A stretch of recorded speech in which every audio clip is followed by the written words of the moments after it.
तो दिल्ली में इस वक्त राजनीति अपने चरम पर है और कूड़े पर इस वक्त पॉलिटिक्स चल रही है। ये बिल्कुल ताजा तस्वीर आप देख सकते हैं। जो कार्यकर्ता है वो ये बीजेपी के कार्यकर्ता आप देख रहे हैं, क्योंकि दोनों के बीच में जो फासला बहुत ज्यादा नहीं है। अमित भारद्वाज हमारे संवाददाता जुड़ गए हैं। अमित, हम बीजेपी के कार्यकर्ताओं को भी बेहद आक्रोशित देख रहे हैं इस वक्त। जी राजीव, बिल्कुल। देखिए, राजनीतिक लड़ाई है, एमसीडी चुनाव पास है, दोनों पार्टी के कार्यकर्ता इस बात को समझते हैं और इस लिहाज से भी आपको ये प्रोटेस्ट बहुत अग्रेसिव या डेडिकेटेड दिखाई देगा, क्योंकि उसकी वजह मैं आपको बता देता हूं कि ये जो आप प्लॉट यहाँ पे देख रहे हैं आम आदमी पार्टी के कार्यकर्ताओं की, और इसमें नारेबाजी हो रही है। कई सारे ऐसे लोग होंगे जो खुद के लिए एमसीडी चुनाव में टिकट की उम्मीद लेके लगाए बैठे होंगे अपनी अपनी पार्टियों से। यानी कि अगर यहाँ पे टिकटार्थी, अगर एक शब्द हम इस्तेमाल करें, जो टिकट की आस में है, उम्मीद में है, वो इकट्ठा है, अपने करीबी कार्यकर्ताओं को लेके आए होंगे।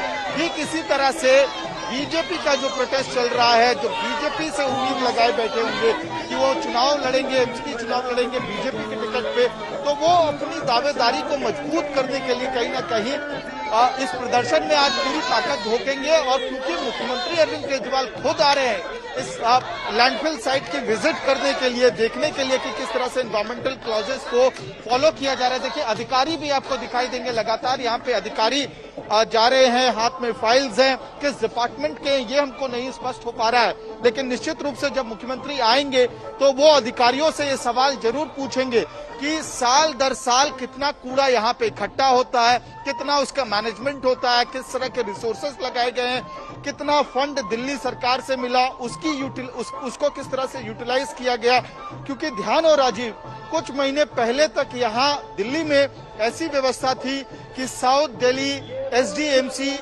एनडीएमसी और ईडीएमसी यानी कि साउथ, नॉर्थ और ईस्ट के 3 अलग अलग सिविक बॉडीज थे दिल्ली में, और तीनों का फंडिंग अलग था, कामकाज अलग था, और दिल्ली सरकार से तीनों ही सिविक बॉडीज को पैसा मिलता था। तो कहीं ना कहीं ये सवाल जरूर मुख्यमंत्री पूछ सकते हैं कि आपने उन रिसोर्सेज का क्या इस्तेमाल किया।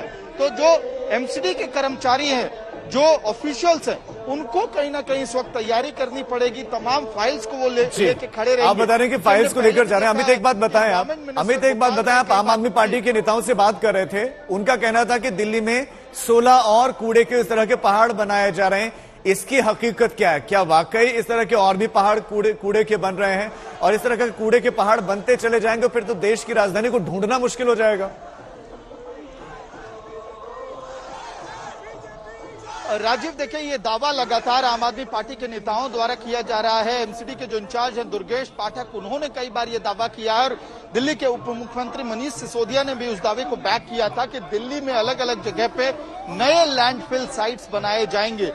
आम आदमी पार्टी का दावा है कि उनके जो सूत्र हैं, क्योंकि उनका भी रिप्रेजेंटेशन है इस सिविक बॉडी में, उनके भी काउंसलर जीत के आए थे पिछली दफे, तो उनका दावा है कि उनके सूत्रों ने उनको कंफर्म किया था कि एमसीडी ने एक प्रपोजल तैयार किया है जिसके तहत 16 नए लैंडफिल साइट्स या कहा जाए तो कूड़े को डालने की जगह बनाई जाएगी।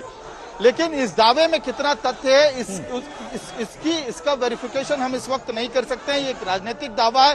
बीजेपी ने बेशक ये कहा है कि ये दावा निराधार है, इसका कोई आधार नहीं है, लेकिन निश्चित रूप से उसकी वजह से कहीं ना कहीं अमित, बीजेपी दूसरी तरफ ये दावा कर रही है ना कि हम तो कूड़े से बिजली बना रहे हैं, 4 प्लांट हमने लगाए। इस दावे को आप बताएं तस्वीरों के साथ, दिखाएं वहां पर इस पर क्या स्थिति है, पुलिस कैसे आम आदमी पार्टी के कार्यकर्ताओं को, बीजेपी के कार्यकर्ताओं को नियंत्रित कर रही है।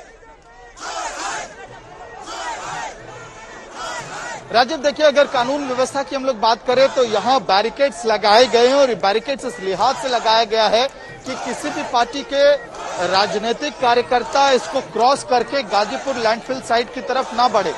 ये लॉ एंड ऑर्डर सिचुएशन को मेंटेन करने के लिए जरूरी है, ये सेफ्टी नॉर्म्स को मेंटेन करने के लिए जरूरी है, क्योंकि अनसेफ साइट्स माने जाते हैं, आग लगने की संभावनाएं बनी रहती हैं ऐसे साइट्स पे। तो इस लिहाज से आपको बैरिकेडिंग दिखाई देगी, दिल्ली पुलिस की डिप्लॉयमेंट दिखाई देगी। लेकिन क्योंकि आज मुख्यमंत्री खुद आ रहे हैं इस इलाके में, इसलिए पिछली बार की दफे आम आदमी पार्टी के नेताओं को नहीं रोका जा रहा है, विधायकों को नहीं रोका जा रहा है। नहीं तो पहले हमने देखा था ओखला लैंडफिल साइट पे, भलसवा लैंडफिल साइट पे जब आम आदमी पार्टी के नेता जाने की कोशिश करते रहे हैं तो कई बार उनको रोक लिया गया है पैरामिलिट्री फोर्स लगा के। लेकिन एक और बात सच्चाई है राजीव, कि जो दावे बीजेपी की तरफ से किए जा रहे हैं कि हम लोग कूड़े का निस्तारण कर रहे हैं, निपटारण कर रहे हैं, लेकिन ये तस्वीरें झूठ नहीं बोलती हैं। हमने आदेश गुप्ता से सुना कि वो लगातार काम कर रहे हैं। निश्चित रूप से दिल्ली में 2 करोड़ लोग रहते हैं, बहुत बड़े पैमाने पे कूड़ा जो है वो यहाँ बनता है, लेकिन अगर आप 3 बार से लगातार सत्ता में रहे और उससे पहले यूनाइटेड एमसीडी में भी सत्ता में रहे, तो आप ये कह के पल्ला नहीं झाड़ सकते हैं कि अलग अलग पार्टियां सत्ता में रही है और इसकी जिम्मेदारी हम पे नहीं डाली जा सकती है। आप इस कूड़े के पहाड़ की हाइट देख लीजिए। कोई भी व्यक्ति जो दिल्ली आया है या दिल्ली में रहता है या जो एनसीआर का इलाका है उससे संबंध रखता है, उसको पता है कि दिल्ली में 3 कूड़े के पहाड़ बनाए गए हैं, भलसवा, ओखला लैंडफिल साइट और गाजीपुर लैंडफिल साइट। और इसकी जो हाइट है वो अपने आप में, जो इसकी ऊंचाई है वो अपने आप में उस तस्वीर को बयान करती है, सच्चाई को बयान करती है कि किस तरह से कूड़े का मिसमैनेजमेंट दिल्ली में हुआ। इसमें कोई डिनायल नहीं है। अगर आप कोरी आंखों से भी देखेंगे तो ये सवाल जरूर उठेगा कि किस तरह का मिसमैनेजमेंट हुआ।